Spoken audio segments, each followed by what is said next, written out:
nung, o diba?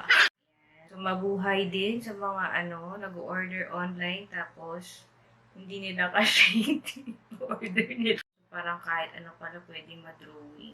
Diba? Ganyan ka lang ng ganyan. Hi guys! Welcome back to my channel. And for today's video, mag-try naman tayo ng brown makeup look gamit ang Beauty Glazed palette. At ito po ang ito po ang mga shades niya. This is 239 pesos. For me, parang sakto lang, ganyan. So, ayan, kamusta naman guys ang Christmas ninyo? Merry Christmas sa inyong lahat. At ito na po ang mga time na tayo ay nagpapangat-pangat na ng mga handa natin. Okay, kung tatanungin niyo kung ano ang aming handa, ang aming hinanda ay ang pambansang handa ng Pilipinas kapag Christmas, ayun ay spaghetti. Spaghetti at graham cake kasi wala akong time magluto. I'm working. Christmas, diba? Mabuhay sa lahat ng mga bayani na nagtatrabaho ng holiday. Mabuhay kayong lahat. Let's prep our face. Guys, I'm going to use MAC and Prime. And, diba?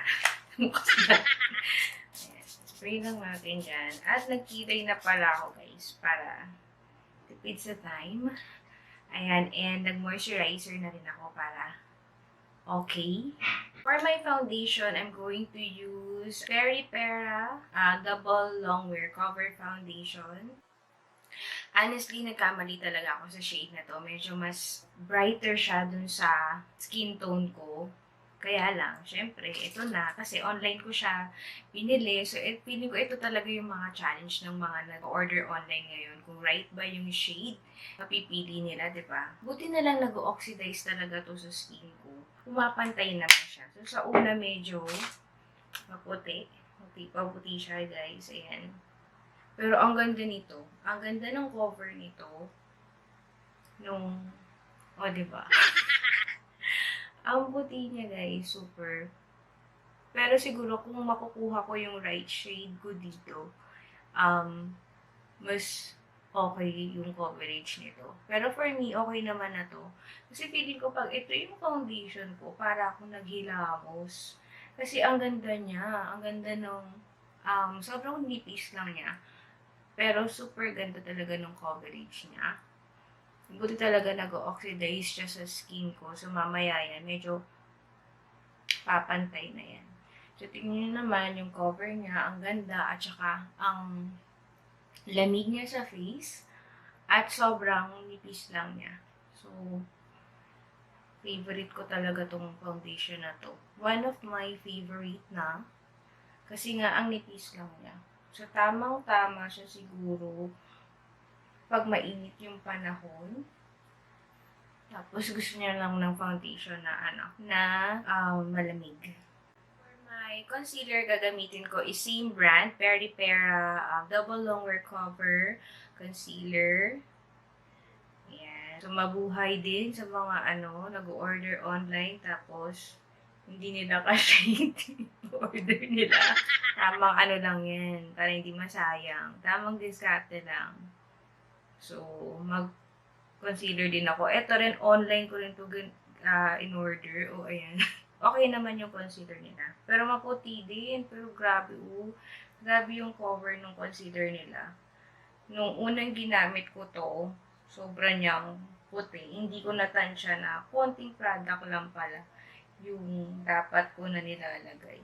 So, hindi ko natansya na sobra pala nitong yung cover niya. Sobra palang bongga pala. So, ang ganda ng cover ng concealer na to. So, to neutralize the color ng mukha ko, ayan, pag nagkamali kayo, ayan, masyadong maputi, ito na lang yung gawin ninyo. So, I'm going to use Maybelline Fit Me. So, maghanap kayo ng powder na kamatch nyo. At dahan-dahan nyo siyang ipang set sa mukha. Ang galing, magic, diba? Ayan. So, dahan-dahan lang para mapantay yung color. So, guys, pag sa noo, medyo dahan-dahan tayo dyan kasi hindi magandang patchy-patchy dyan sa taas. So, para naman iset yung face natin, para hindi gumagalaw yung makeup. Para steady lang siya. So, I'm going to use BYS Compact Powder. Ayan, ang shade nito is light. Ayan, ka-shade ko rin to. So, malamang sa lamang, malamang sa malamang, magpapantay na rin talaga tong shade ng Peripera. Guys, isiset ko lang yung aking concealer para hindi siya mag-cakey. Ayan. Eyeshadow na tayo. Ito na nga, itong Beauty Glazed. Ayan, yung mga shade niya. So, 14 shades. Yan. Gamitin natin. Itong dalawang to. Ito yung brush na gagamitin ko. Sabi, ultra pigmented daw ito. So, let's try. Kung ultra pigmented nga siya. Uy, mukha naman siyang pigmented. Hanggang kumulay na siya agad. At ang dark niya. Parang ang dark niya agad. Pigmented nga siya guys. So, sobra. And, nagkulay na siya agad. Ayan. So, try ko naman itong clay na shade. Ayun, ang dark nga niya. Grabe. Oh. So, nice. Sulit na yung 200 something. Ang dark. So, i-blend ko na lang siya. Ang dark niya. Maganda tong palette na to. And this is made in China. Parang mga shades ready, ganun. Parang ayoko na siyang lagyan ng medyo glittery dito, no? Kasi ang ganda, parang matte lang yung dating niya. Pero ang gaganda ng mga glitter shades nila. Oh, gaganda. So, tatry ko na lang to si Glaze. Ayan. Ayan si Glaze. Ang ganda naman ni Glaze. Lalagyan ko na lang sa ilalim ng, ayan, si Maze. Parang medyo gold itong si Maze. Okay, for my eyeliner, I'm going to use Peripera Ink Tint Pencil Liner. Okay, so for my eyeliner, I'm going to use Sister Ann Perfect Edge Brush Pen Liner. Ayan. Ayan. Ganyan siya guys. Ayan. So, na-curious ako dito kasi parang yung demo nila, nagdo-drawing-drawing, parang nagdo-drawing ng star, ganyan. So, parang kahit ano pala pwedeng ma-drawing. So, ayan o. Ganyan. Ganda to. Ang smooth lang niya. Oo nga, madali-dali nga mag-ano dito. Gusto kong mag-wing. Pantay ko muna ito sa kabila. Ang ganda nito. Dali lang niyang gamitin. Kumbaga sa ballpen, matulis.